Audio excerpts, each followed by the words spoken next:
Yeah, and then is that going? That's going. Okay, sweet. He's his pain. I'm going to open this up before, so we don't do that on the pod. Not into the mic. Yeah, Smart. there we go. All right, John Jenkins. Hello. Hey, what's up? I wanted to start out with telling about a story, and I was planning, because you've heard it before, so I was hoping Neil would be here, so it'd be a strange ears, because it feels weird to pretend that people are listening. Oh, sure.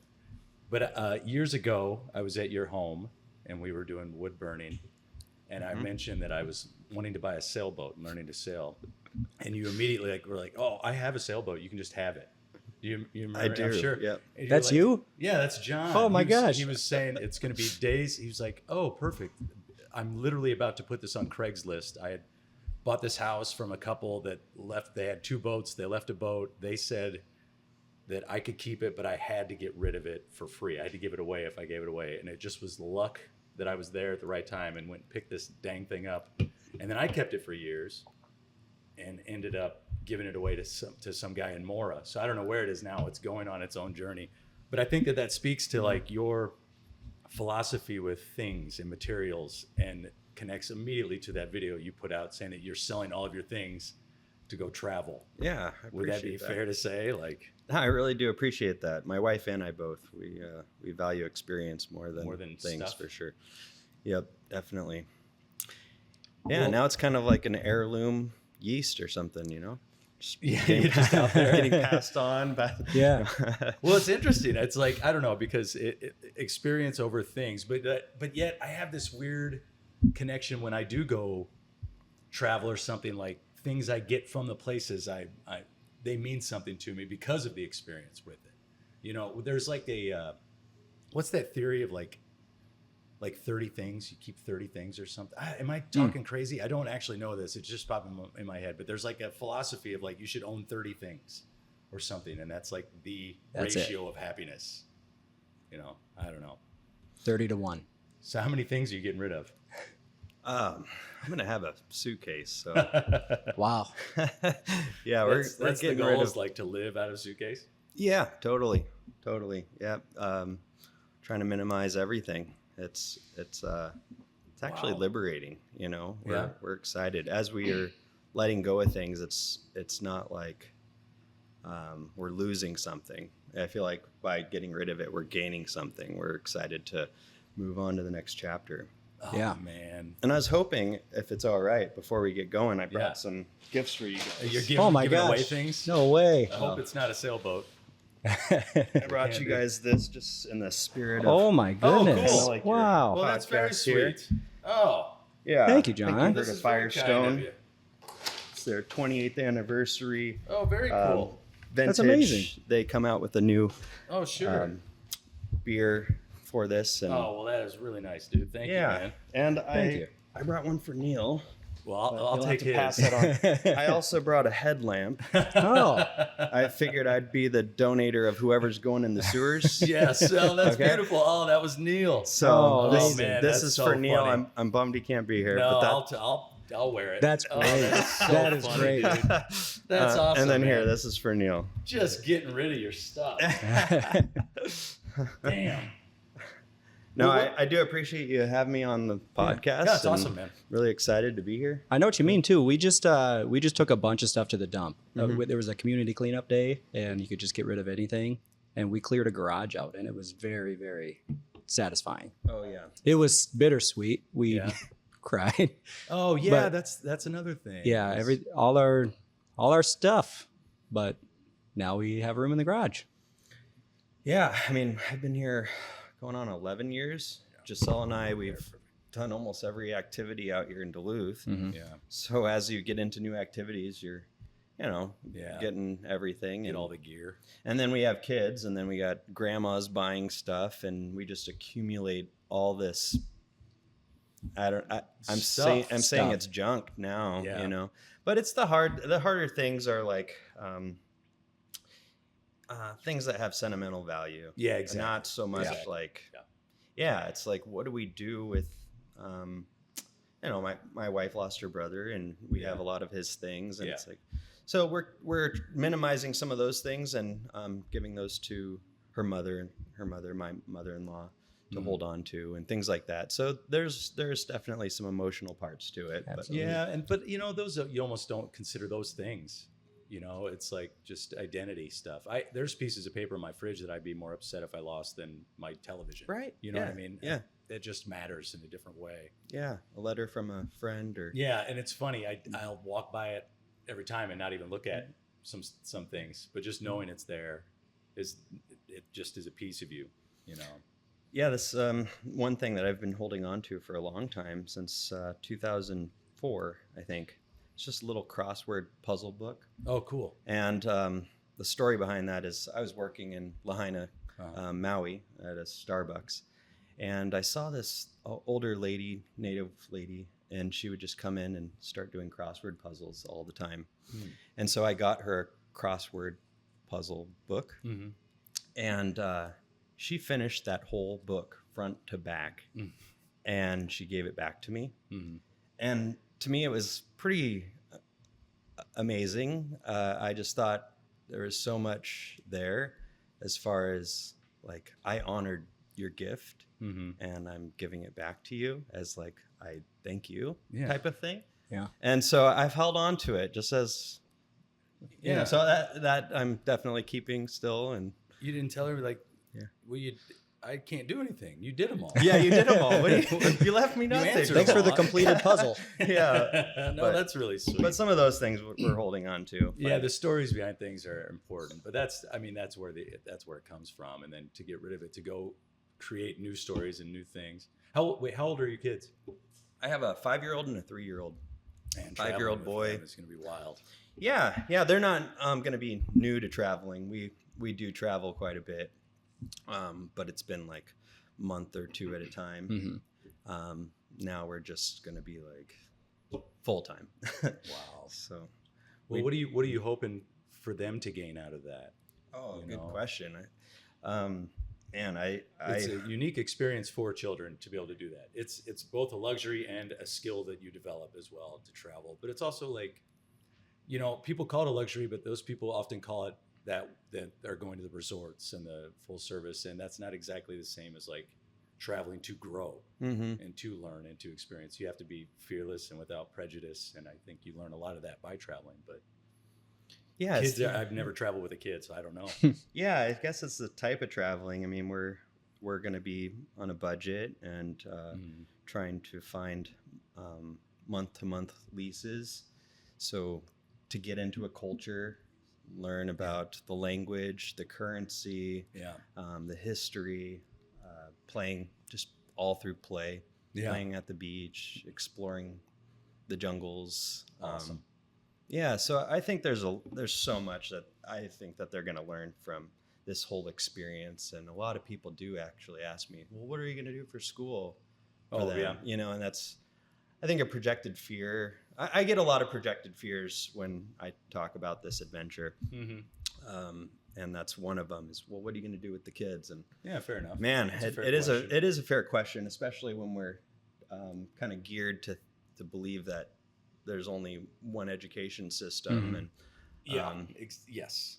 but I really think that with my wife and I, helping my son count cash and do chores to earn money, and being able to get into wildlife and be able to see up close the types of birds that we're seeing, and all the different wildlife. I think there's a lot to it that they're going to grow a lot.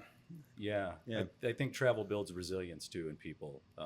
Things do not ever go as planned, and it's a good, even like our setup, it's a good skill to have, to be able to pivot and to not lose your focus and lose your cool and just say, well, real life is happening now. And that happens when you travel. That happens when you're out there. I have this theory about traveling that you don't really know a place until you get good at grocery shopping there. And I think there's a lot to that, is because it's the skill set part of it. It's the resilience part. It's like going in and seeing like, I don't know what the writing is on this, but I know that this is maybe chicken, So I don't know. Yeah. So we hope to meet a lot of friends and new communities and things like that. Well, going back to the education thing too, like our attitude about education in this country, well, in Western education is very like capitalistic and very like it's like a factory. Mm-hmm. You go in, you pass the tests in this, you know enough about it. Now you are equipped to have this job, and it's just like you're going down this conveyor belt in a way of life, and you don't necessarily thrive in that. And getting your kids out there, I think, might set them up for more success than the school system. Yeah, I hope so. Maybe. Yeah, they could be beach bums. Maybe. But what's wrong with that, too? Yeah. That's awesome, too. I would love to do that. Yeah. Who knows? I have all the confidence in the world in my children. Soon they're going to be helping you with your social media, too. Yeah. Well, we call them, free range, organically fed children. There you go. And I think that's kind of how we raise our children as well. Keep them in a coop out back. Yeah. Where's the first place that you want to go? So we're gonna start in Mexico. We have my mother-in-law. She has family in Veracruz, Mexico. Veracruz, okay. Yeah, so we're gonna start in Veracruz, and the whole idea is to spend some time with the family there, have the kids meet their cousins, and kind of start off a little slow, and then my mother-in-law is going to stay there with the kids and the family, and then my wife and I are doing a little bit of a mission trip in Guatemala. Awesome. So we're going to do a week-long trip there. Dang. Awesome. We're teaming up with some medical professionals, and they're providing critical medical care to Guatemalans. And so I don't have a medical background, but I'm going to help assemble wheelchairs and things like that. My wife's going to be an interpreter. Cool. So we're very excited for that part. And that's up in Patan, Guatemala, which is up towards like Tikal. Okay. Just west of Belize. You're looking at Belize, yeah. I was gonna say that's forest. Yeah, it is. And I was actually there. Was it last year? Yeah, I was there. I was in Belize last year for about a month. Oh, really? Yeah, and brought the family down for the first half of the trip. It was just me and some friends celebrating our 40th that's year. So interesting. And so we hung out and just explored all over Belize. And then my family came at the end of the trip and did 2 weeks with the kids. I'm hoping to go to Belize. I'm reading a book right now on by this archaeologist from the University of Illinois on like sustainability and ancient Maya practices and trying to look at what the Mayans did to, like for clean drinking water, potable water in their backyards only, and learn from that and how we can maybe affect that. And she's talking about, there are trees in Belize and in Tikal that have more species of ants in this one tree than the entire U.S. It's just so diverse, the wildlife, and just things that we'll never understand, and so that's my dream, is to go down there and work. Well, that's cool that you say that, because when I thought of Belize, I just thought of diving, islands, right? Sure. And that wasn't even the fun part. Oh, really? For me, Yeah. I loved going and checking out the ruins, Yeah. and the huge caves. I mean, the caves were massive. Amazing. Oh, I bet. They'd go for miles, and there'd be rivers flowing through them, so you can get inner tubes and Oh, roll my through gosh. those. And, Oh, cool. we did take the kids and went in with a canoe, and the guide, he points out a skull, and he says, "Oh, that's from a 5-year-old boy that was sacrificed." And Whoa. my son my looks at God. me, and he's like, I'm fine. Whoa, that's your age, kid. Yeah, I guess. Take a look. You better listen on this trip. I guess they got very desperate, actually, when it came to water at a certain point. And they would go into the caves to try to sacrifice. And it was like royalty children that they would sacrifice to try to call in the rain from the gods. I'm on a chapter right now about the royalty and their relationship with the water in ancient Mayan civilization. And there's the reason why lily pads are seen in like all the iconography. I don't know how to say that word. Iconography. But lily pads are all over in some like the writing, and archaeologists assumed it had something to do with like religion and water. But it turns out that botanists have studied that lily pads are an indicator of drinkable water. And so it reflected royalty in that area, because if the water had lily pads, it created shade. It didn't have a lot of bacteria. The mosquitoes couldn't grow in it. It needs the right pH balance of drinkable water to grow. So like they would wait, and once there's lily pads, you could drink it. Wow. And it's amazing. But speaking to that, I hadn't heard that. That's cool. It's pretty neat, man. So if your pool has lily pads in your backyard, you can just drink that water. It's fine. Yeah. I don't know if we have the same digestive system as maybe they did. Yeah. It's interesting anyways. Yeah, it's the one country I went to, I didn't get sick, actually. Oh, there you go. The lily pads. I've been pretty lucky not getting sick traveling. My times in Mexico, they always say don't drink the water, but I've been okay. And I think I just lucked out.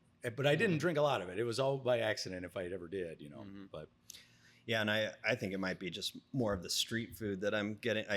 Sure. When I go, I experience the culture. I'm just like into the food, the different drinks, the moonshines that they're making out of whatever it is, palm in Bali, or they'll use like rice and Lao or whatever. Okay, sure. And just the street food.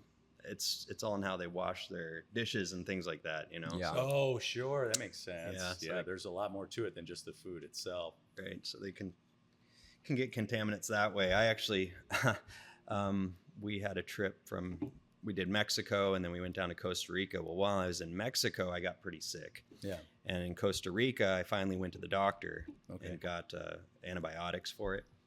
Well, that opened up an even bigger problem. So I got C. diff.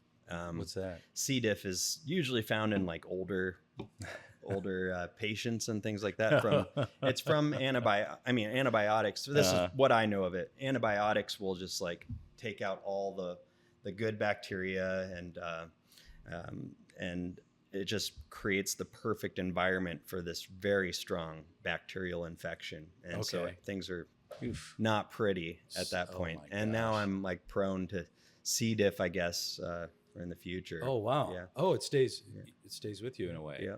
And and I lied. I actually did get sick from Belize. I came back and ended up with Lyme's disease.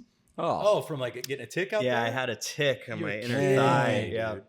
And so I came back and I had all these issues, and we couldn't figure out what it was. So it was like 3 months. I'm just like, well, Lyme's disease is really hard to diagnose. Yeah, it's like crazy, dude. The autoimmune, because it changes in people, and you just don't feel good. Yeah. Your joints hurt. You don't know why. It's just the craziest thing.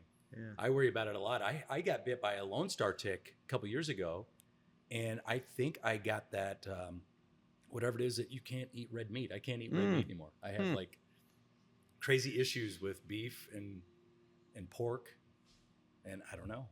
I get hives. Dang. It's the craziest thing. Same thing. It was a tick. They just sneak up on you. It's filled with diseases. Yep. And they're everywhere. Them and mosquitoes. Another thing in this book, not to keep talking about this book, mosquitoes didn't carry diseases like malaria until the Spanish came over to Central America, South America, colonizing until like the 1500s. Isn't that crazy? Yeah, didn't know that. I don't know how they know it either. They might just be lying. These scientists. Can never trust them. They know everything. Oh, well. Yeah, so I'm very interested in your podcasts and what you guys are doing here with Old Water. Yeah, well, even going back to South America, one of the goals, I would love to raise enough money to take Neil to Peru and brew a chicha. They'd chew the corn and spit, and they would spit the corn into the bowls, and that would ferment that, because that was the way to get the sugars out of the corn or something. But these only qualified people could chew the corn spit, so you're essentially drinking spit beer. And things like that. But just the community that came around that, I don't know, that's really interesting to me. But ultimately, I think I was kind of thinking about what Old Water means today, because it's tough to explain a podcast that isn't the show I'm trying to make. Essentially, this is the making of the show, behind the scenes, before the show exists. But really, it's about like stories.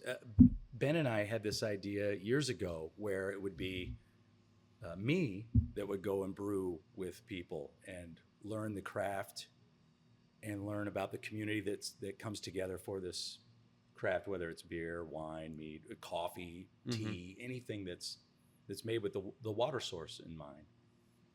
And we made a beer in my kitchen and filmed a thing, and it turns out the beer it wasn't that good. I thought it was pretty good. It was fine.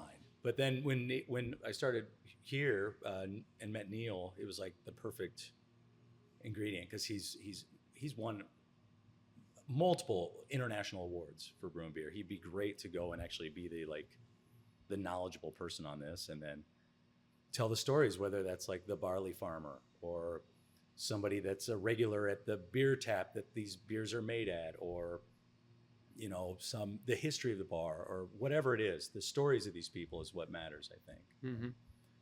And I don't know. I think there's something there. Heck yeah. Yeah. They actually have some award-winning beer, I believe, too, in Peru. There's Cusqueña. Cusqueña. Cusqueña is a beer. They have a Cusqueña Negro, and I think that won some awards. It's just a Peruvian beer. Interesting. There, yeah. They have a light one that's pretty good. Yeah. Yeah. I'd like to go. I've never been to South America. I'm really interested in that. But yeah, it's a beautiful continent. Where's like your dream place? Is there one? What's your dream journey? No, there's not just. It's hard to say. There's right? not just one. Okay. Yeah. I think we all kind of feel that same way. It's like, I do too. It changes. We want to go here. We want to go here. Yeah. But I imagine us hitting the cheaper countries first. Sure. Seeing how we do. But yeah, we plan on going to, after Central and South America, we want to go to Southeast Asia. Okay, cool. I've dreamed of going to New Zealand and going through the South Island. Yeah. I'm taking them to some familiar spots first and just kind of figuring that out as they get a little older. So I've been all through Mexico and South America. When I was younger, I took a backpack and went through Peru, Chile, Argentina, Uruguay, Brazil. My wife and I, after we met, we knew each other for about a month, and I was like, hey, you want to go to Colombia with me for a month? So Awesome. She packed up her bag and was like, yep, let's go. Sure. So she's all in. She's I was, it's amazing to have a partner that loves this as much as me and thrives in chaos, because our lives has been chaos and we thrive in it. Yeah. And we're very amiable. I feel like we're super resilient when it comes to just any difficult, tough times. We could just kind of get through it somehow, and so having a partner like that, especially with kids, is that's huge, man. It is huge. Yeah. What? So doing this then, growing by going, right, is the name of your show, of what your YouTube channel, your social media. Like, are you good at social media? You seem to know what you're doing. I won't say that I'm good, but I think with everything that I've done in my life, I just dive in. Yeah. Okay. And not worried about failing, not worried about trying to impress or anything like that. It's all for my growth. Right. And it's a spot that I've been trying to get into as far as finding artistic things to do. I feel like I don't have enough in my life as far as arts and stuff. And we were just going to document just casually and give updates to our friends and family. Yeah. But then it turned into something more. We're like, awesome. It'd be cool to have a little thing that we could share with everyone. Right. Kind of, we meet so many people that have this fear of traveling. It's sometimes an unknown. And I think just bringing that to them to be like, it's so easy. And once you do, it's it's magical. Right. And I feel like a lot of types of traveling too, it's people say, oh yeah, I've been to Mexico. And it's yeah, you have, but it's kind of been in your We're in a Puerto Vallarta. yeah, in like a bubble of like your comforts, Yeah. you know, and so I not to say that that's No, a bad that's okay way. I think too, it's actually. great, but as far as like diving into culture and just like really doing the Airbnbs are Yeah, great that's because you could awesome. really find a Right. community and Yeah. Little bungalow. yeah, and then like doing your own Furnished, shop, yeah. like you were saying, going into a store and doing Yeah. your shopping, you know? Exactly. Cooking dinner. You're not. Yeah, you're not relying on the resort and going to a I used whatever to they're like. I cooking. used to hate on the resorts. I used to be so anti-resort, all this on travel. But the more I think about it and have thought about it over time, it does help the economy in these places. It does boost. It is an industry for them. They want you in the resorts as well, like the locals. You know what I mean? They want. Just look at tourist season in Duluth, for example. How much money that brings to the community here. I say, do it, man. Go to a resort, Right. enjoy it, be nice to people, and give them some dough and help the economies there too, because it really is a boost for people. Yeah, I'm definitely not one to shy away from a resort. No, hell no, why not? The way that we think of it is like, well, we could stay at this resort for a week, or we could go stay at this place for 2 months. Right. Well, for sure. And So- and I'm with you on that because I think that there is that, but going back to your earlier point of like people being scared to travel and stuff, it's like do that. Do it. Yeah. I've Yeah. never been on a cruise. I've never wanted to be on a cruise. And I was talking about this on the last podcast with Durham about cruises. And the more they talked about it, I'm like, that actually sounds like a lot of fun. Sounds like fun. Just Vegas on the water. Yeah. It does kind of sound fun, but is that travel? I don't actually know. I think it's a ride. Technically. Yeah, technically. It's an amusement park ride. Yeah. Yeah, I've had some experiences on some cruise ships. Like when I was younger, my parents would take us on what's called the Mexican Riviera, and it was a Carnival cruise, so kind of the cheaper, lower end. But it was fun as a kid. I just had so much fun. Yeah. There's like water slides on the ship, tons of stuff for the kids to do. We get to visit Cabo, Puerto Vallarta, Mazatlan, Awesome. that type of thing. And then my dad, he set up a family trip. We went on finally a nicer cruise ship, Celebrity Cruise Line. Cool. And we did that last year. Went from Puerto Rico, we started, and we actually stayed there a week beforehand. We have some really good friends that are living there, so we hung out with them. And then we went on the cruise ship, and it's just like, man, everything's so fast, Yeah. Oh, yeah. Get on the island. Yeah. Actually, one of our first stops, we were late to get back on the boat, and they're telling us, oh, the boat might, the boat could leave without you. Oh, and That would be amazing. and we were so late. We were the second to last to get on the boat. We're running. Yeah. But yeah, it's just so much fun to see different things, and then on the ship and doing it with friends or family that, because with my dad and his wife, they're probably not going to travel the way that we do. Yeah. They're, kind of it's older different. and need some comforts or want some comforts. Yeah. And I totally understand that. So it's a good way to just have like different types of family to get together. Absolutely. It is like pricey though. We were after that trying to catch up on bills. We're like, oh my gosh, Yeah. we could have like went 3 months in Peru. Sure. Yeah.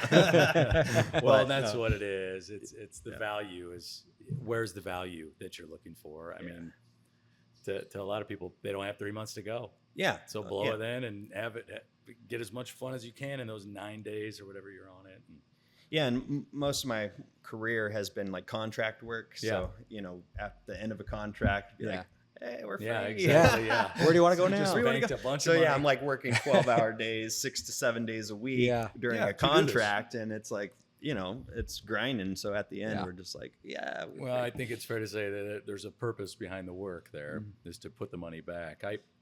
I try and put a little bit back every week into a fund for just specifically for traveling somewhere. And it's tough to do because bills need to be paid. It's tough to do sometimes, but man, if I can, it's nice. I just went to Spain a couple months ago and hiked through the mountains there, and I'd been saving for 8 months before that. And you get there and you're like, oh, I've got all this money to go, and then you get back and you're like, damn, I I spent all that money. I was like, jeez. How awesome, though. It was cool. That's It was definitely awesome. a place on our list. It My was wife and I, awesome. we were just talking about that, how we would just love to go to Spain. I mean, Yeah. I am the food scene there. It's awesome. The wine. Yeah, Oh, I would absolutely love to go there. Yeah. Well, it was fun. The islands. We did I didn't do much of Spain. We did a hike. I flew into Barcelona. We took a bus up to the Pyrenees Mountains, the border of Spain and France, and we just hiked from a town of 400 people, a very small town, through a trail through the mountains all the way to the Mediterranean, and just spent like 7 days hiking and staying in real small places. And that was awesome. That was really sounds cool. It was awesome. different than any other trip I've done before, because most places I try to see everything in a country. You know, if you go to like Ireland, or the last place I went before that, I was like, I want to see all the places, and you kind of miss out on what it is that, like, what are actual real people doing. Turns out in Spain, real people are just sleeping all the time. Nice. Siesta was crazy. It was nuts. I was like, how do people get anything done here? That's awesome. Oh, because we're on our own schedule. You know, I want to eat at 4, and everybody's just like stretching. Sleeping. Like, we'll be open Yep. at 6. Come back later. Like, God damn. Yeah, here in our culture, it seems like if you're early, you're on time. If you're Yeah. on time, you're late. And if Yeah. you're late, it's unacceptable. Right. You know, and you go to these Latin countries, it's like, oh, the party starts at 3. People don't start showing up till like 6 Yeah, o'clock. Right, exactly. yeah. Exactly. It's fun. I love it. It's kind of our style. Yeah. I enjoy it. I enjoy the cultures very much. Yeah. I don't know. Have you had any any dangerous encounters on any of these travel? Anything that you felt unsafe in?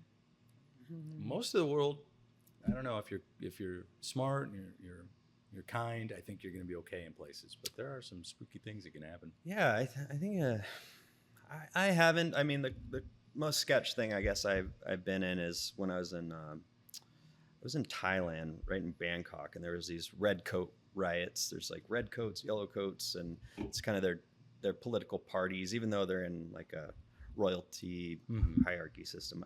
I don't know the whole political system that well, but there was these red coat riots, and they were all over the place. There was a couple Americans that had got shot at a geez. McDonald's a couple blocks down from me, but I didn't know about that at the time, and they weren't allowing travelers to come into Thailand, and so that was a little, I guess, sketchy. But I still went down right to the riots, and I was Right. filming them. Sure. Oh, wow. I don't know if I was just being an ignorant tourist or whatever, but I felt safe. I didn't, it's just being smart. I've definitely had more dangerous encounters in the United States sure. Yeah. than I have to. I grew up just near LA and Yeah. been through Chicago area. And, Yeah. I mean, yeah, Yeah. it's been, I have too, weirdly enough. I mean, there's some sketchy places in the U.S. for sure. it really is. And it's just being smart and not being flashy. Yeah. So it's And kind of being easy kind, for me. Man. Being kind to Yeah. people is huge. That goes a long way. Absolutely. People give you a lot of grace. Even, I when I was, God, I have had some more dangerous things in the States. And I remember I lived in Seattle years back, and I had a breakup with my girlfriend there, and I was all sad, and I was like out walking around my apartment building, and just like really down, and I was being stupid and just walking through like yards and I definitely walked into like this gang like hang. Like they were some scary dudes. They were ready to just kill me, stab me, beat me up. They were wondering what the hell's going on. Like, what are you doing? They like surrounded me. Oh God. And I didn't really know that was happening in the same way of like, I wasn't as aware. And I was just like, my girlfriend broke up with me. And they were just like, oh, I'm sorry, man. Go on. Yeah. But it was like, it could have been so different. When You got a tattoo and when I left. think Yeah, I back, got a tattoo. Dude, when I think back, it was like, they were some very That's where he got his scary teardrop. dudes. Yeah. They're like, oh, get out of here, dude. Jesus Christ. Do you have any money? No, then go. Yeah, in Belize, they say like Belize City is very dangerous. Yeah. And Wasn't that I mean, that's where the airport is, right? that is you where the fly airport in, is. right? It is, yeah. And they moved their capital out of Belize City. I think it's because, well, various reasons. But anyways, me and my buddy, we went downtown, Belize City, just to see what it was like. And it was kind of late at night, and we see all these guys wearing red. Yeah. And they were out in the middle of the street, like blocking the street. And they looked pretty rough, pretty tough gangster guys. And so we're like, oh, we're not going that way. We turned around and left, and everything was fine. But we looked into it a little bit more, and there's Crips and Bloods. Oh, really? Even in Belize, that far down? Pretty heavy too. And so this was the Bloods, and this was a procession that someone was killed. Someone was killed, and so they were doing like a parade thing, and that's why they were for sure. Yeah. So that wow, felt that's sketchy at the time, but really, in hindsight, it probably wasn't that bad. You know. Yeah, I mean, those are public. Yeah. But we put ourselves there. Public. You know, they're meant to be a show. They're not. They're not wanting to kill anybody on camera. Yeah. know? Right. But yeah, I mean, it's scary. I mean, it was like, I wouldn't do that with kids, and I know where to stay out of. Sure. You learn that when you go to a place, like where to stay out of, what times to go. Sure. And we went down there just being a little crazy. You know? Oh yeah, you're but different mindset with your buddy for sure. Yeah. Look what I'll do. But let's go see what's going on over here. Wow, I didn't know that. I didn't even know the Bloods and the Crips really were that big of a thing now today. Right. It's still going. You just don't see it as much. Right. I don't know. But to go all the way down to Central America is crazy. South America. Yeah, I had no idea either, but it's pretty prevalent. I wonder how much of that is like copying culture too, because you see Bloods and Crips became this mainstream thing in like movies and television, and I wonder if people were just like, yeah, we're doing that too, or if it's legit just expansion.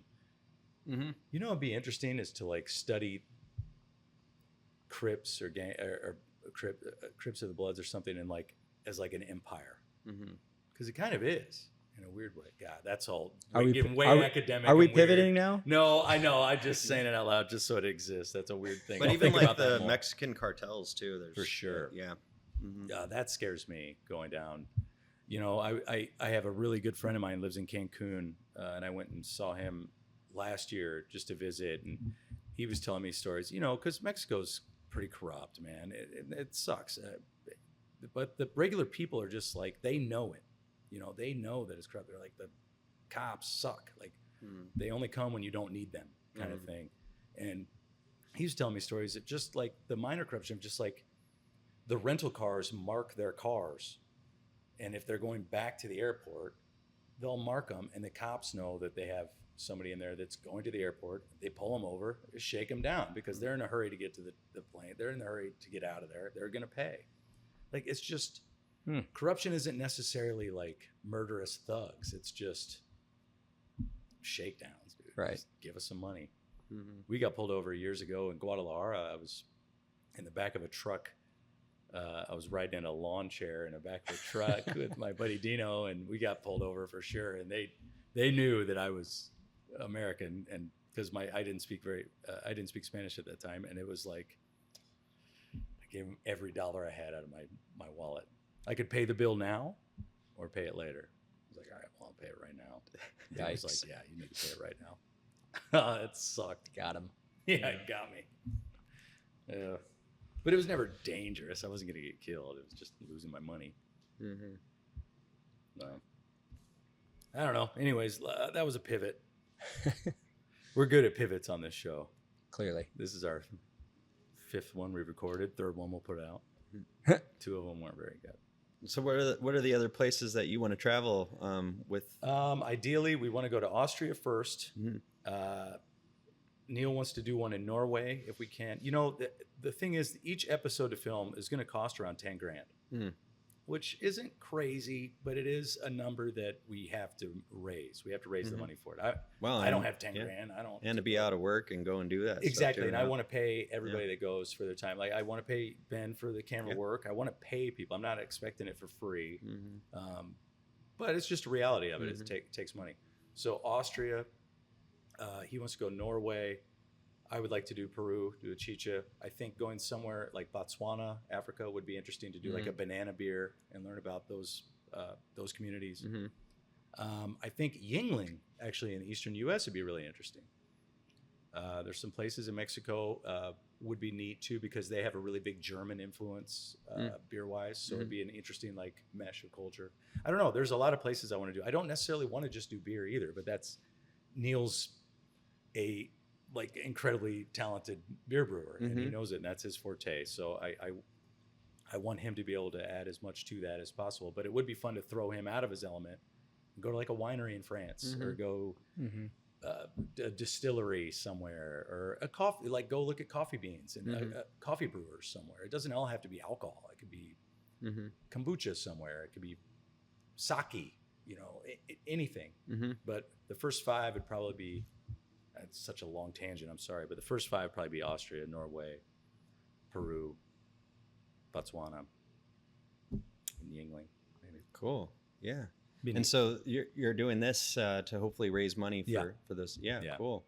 Yeah. I think it'd be kind of cool to have, get some of the breweries involved and maybe do like a brewery scavenger hunt or something, or, just to like raise money. That's a great idea. That type of stuff. Let me write it down. Yeah. No, it's a great idea. This is a new project. I'm hoping to get some content out with this. Your goal here is like such great timing to do this together. Hopefully we can like share this. Hopefully this can help you too. But you probably more people care about what you're doing than what I'm doing. So I don't think so. I'm on your heels, buddy. No. But that would be really nice to just kind of, I don't know, I would love to keep track and touch base in the future and see where you're at and just like a look back in a year and see. Oh, man. Just like this. How we're starting at the same spot. I'm still at this table. Yeah. You're in like Egypt. Yeah, right. Cool. Well, it's I think it's just so much fun to do these types of things because like, what do you have to lose really? It's just, it's a fun time. You're absolutely, you're just living life. That's my thought. Meeting people. What's going to happen? We're already not doing it. Yeah. Might as well try. And what's going to be the worst? We still don't do it. At least we tried. I mean, well, I binged your episodes, so thank you. All right, you're the one. Yeah. Once you get sucked in, you're just like, oh man, I could just like listen to this. There's been a couple of them out. There's been some good. We've had some really nice people supporting it. Really good support. So I would love to keep going with it too. It is, and selfishly, it's just fun to do this. I think that's why I'm here. That's why Ben's here. It's just, I'm not paying him for this. No. He gets one Ben hop, and then he has to load everything up and go home. Some of these things just take consistency. And going back to your point of like, I'm just going to go all in on something. Like I signed up for social media classes, like a social media marketing class, because I just don't know how to do this stuff, and I never really cared. You seem pretty, and I didn't savvy. Want to do it. Well, I just don't like it. Like seems like you know what you're doing. I'm learning to like social media because it's unfair to just throw it away and say, oh, I hate social media. It's so fake. Because, there's a lot of it, but whatever. It's also an opportunity to connect with people everywhere. I keep up with my brother and my sister and my family and my cousins all over the country through social media. And it's like, people couldn't have done that 30 years ago. Yeah. It's amazing. I shouldn't hate on it just because it's overrun with, spam and advertising all this stuff. Whatever. That's capitalism. That's where we're at. Just get in the game. But it was funny because I signed up for these media marketing, social media marketing, like certification classes. And I thought, all right, this could help me maybe learn to brand, learn to do these things, set up like a content calendar or something like that to make this work. And the first video I'm playing on it on my computer, and it's a woman with a heavy Russian accent. And I'm going, oh, geez. Like, did I just join a bot farm? Am I about to sway an election here? Like, what is happening? So I'm like, what is this? But no, it's actually been really helpful so far. But one thing that I have not dived into that I see that you have been doing is TikTok. And I'm afraid of it. And you have been doing it right, but I've only seen it through your Instagram. And I don't know. What are your thoughts on that? As far as like, do you trust it? What's the propaganda behind TikTok, man? I don't know. I really don't have too much to hide. So no, Do you have any like underlying philosophies from using social media though? I mean, has it been a challenge for you, or is it just something you're just learning? Good question. I think everyone's kind of has that question in them, and I think it's just new, and so we're all learning how to pace ourselves. Yeah. And so it could be addictive because it's 100%. entertaining. Absolutely. and it's a way to escape, and I think that's the thing. It's just you could balance anything, and so just having the intention behind what you're doing is going to be important. The doom scrolling is what you want to be staying away from. And if you catch yourself, you just figure out a way, like, nope, not today. So crazy though. Like, I just gotta turn it off. I deleted Instagram off my phone for about 2 months, Mm-hmm. and it was noticeably like I was noticeably more productive. Mm-hmm. And I got it. I signed back up when I started doing this because I needed. You got to have a social media. What are you doing if you're not on there? It doesn't. Mm-hmm. Are you gonna put a flyer up for people to listen to your podcast? Mm-hmm. And I noticed once it's back, I'm going through reels. I'm like, oh my God, I'm back, dude. Yeah. I have to like keep it only on my computer, not on my phone. Just limit it. I feel like the biggest thing is learning how to be in control of your algorithm. I think that's the biggest thing. You could learn so much on these social media platforms. I mean, you go on YouTube, you can learn anything. Absolutely. Literally it's anything. free education. It's crazy. Right? Yeah. And even with Instagram, there's a lot of things on there. But then you get this every now and again, cat video. You're like, Right. down. Now you start clicking on cats, and then all you have is cat feed. So I think just being able to control your algorithms and making sure that your algorithm's in a space where if anyone in your family or anyone gets a hold of your phone, you're proud of it. Yeah. There it Oh, is, shoot. the algorithm. That's why I'm telling my friends to quit sending me these Instagram videos because it's screwing it all up. People are going to think I'm into some wild stuff. That is funny. Yeah. have to Because quit you always have opening those it. friends I that send know. that like weird Dude. thing. And you're Yeah. I don't Dang want to it, see man. this woman playing bass guitar. Corey sends me the craziest stuff. I'm like, what are you looking up? Because I don't want to see it. Yeah, and no, and so it has been a challenge. I think there's obviously a lot of people making careers out of it, and there's a lot of there's a whole economy out of this, Crazy. and I think we're finding ourselves in creative space, and as things get easier and easier in other industries, we go towards creative. And hey, maybe that's kind of how we started This is what doing we're the cave drawings and everything, Yeah. getting right into that. I think so. You start being able to use fire and get food and all this stuff, and then you don't have to use so much time like avoiding predators and stuff. So then you're bored. Yeah. What do? You go into the cave, start drawing, and start we've using always- imagination, questioning, and pondering life. We've always been storytellers, man. Yeah. People have been storytellers from the beginning, and that's huge. It's a very human thing to do. It's just a different way to do it. That's a good analogy. The cave drawings to that was the first podcast with some dude talking into a rock, going, "Oh yeah." Right. As I always say too, because I work as an archaeologist and with Duluth Archaeology Center at times, and we go out and sometimes we'll find things and it doesn't make any sense. It's like these remnants are found in this spot, or there's a ceremonial bowl, but sometimes we'll be out like on a hill and it's like, why were there flakes and tools being made right here? There's nothing else around. And ultimately, people are just weird. People have been weird forever. People have just been odd. They've been sharing weird things with each other. Mm-hmm. There have been artists. We've been creative from the beginning of time. And that's just, sometimes there is no answer except that. People are just weird.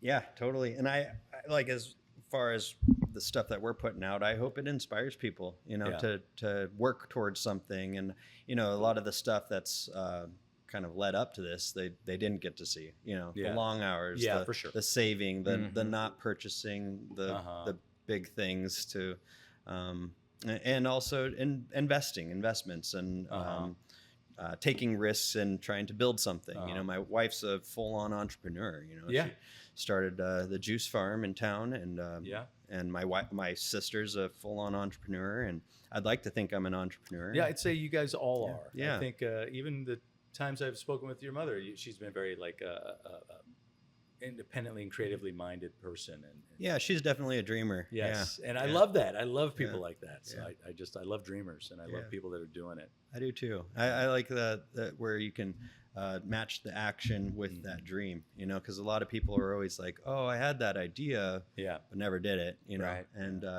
you know, I also I've had so many ideas, and I've tried so many ideas, and I've had so many failures, you know, and you just keep on. Ben and I have a going, joke of like, right? should we pick a lane one day? Yeah. We've done music, we have written books, we've done these video ideas, we made a short movie. We've just done all these things that have like never really gotten any traction, but it's also, we've never really pushed the traction part of it. We were just into the creative part of it. Yeah. We And just then wanted once to do it was done, we Yeah. were just like, now what? Oh, I guess it just exists now. Now let's, Yeah.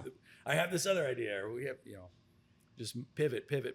And so you do need somebody that can take those creations and say, well, no, this is what we're doing now. We This have a is the plan. lane. Now we have a plan for this. So, is this something you've been planning for a while?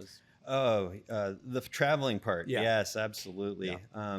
To take your kids and to give up, sell everything and to go, like the big. Yeah. This is big. Yeah. I mean, big changes. my big thing since I was like 22 years old was to be free. Yeah. You know, just freedom is what I craved. Mhm. And so that had led to traveling, not being tied down and have freedom. And, you know, we get tied down to our house. We get tied down to the things that we have there. Absolutely. Like we used to have dogs, and it's harder to travel with dogs. You got to, you know, and I love dogs, but there is freedom and all that.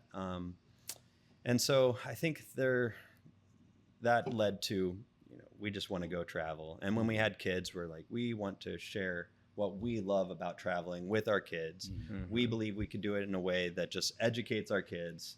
And then it turned into something else where I was like, well, why don't we document the whole thing? And Yeah, absolutely.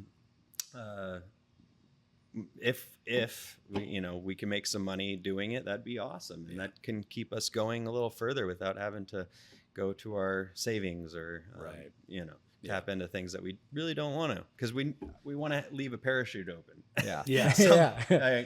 You know, so, so it's just all fun for us. And I think another thing is, as I'm going through everything, it's, I'm living more intentional through it. Mm-hmm. So planning things and, Sure.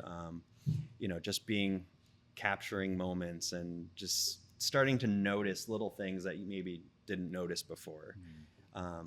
You have to be in the moment a little bit to capture certain aspects. So just, you know, beginning phases, I'm already getting hints of that. So that's exciting. It's awesome. My wife and I were going to try to dedicate just a day where it's like one day I get to do my editing and all that stuff. And then the rest of the time is just like having fun, adventures, capturing moments, and not worrying too much about the digital part or anything. And I'm not going to have like a regular schedule where I'm like, I'm going to put something out every week. You know? Right. I don't want it to take away from our experiences. Yeah. And if I feel like that is happening, then I probably will start to, you know, slow down a bit. But It is a leash if you let it be. And that takes away from the freedom for sure.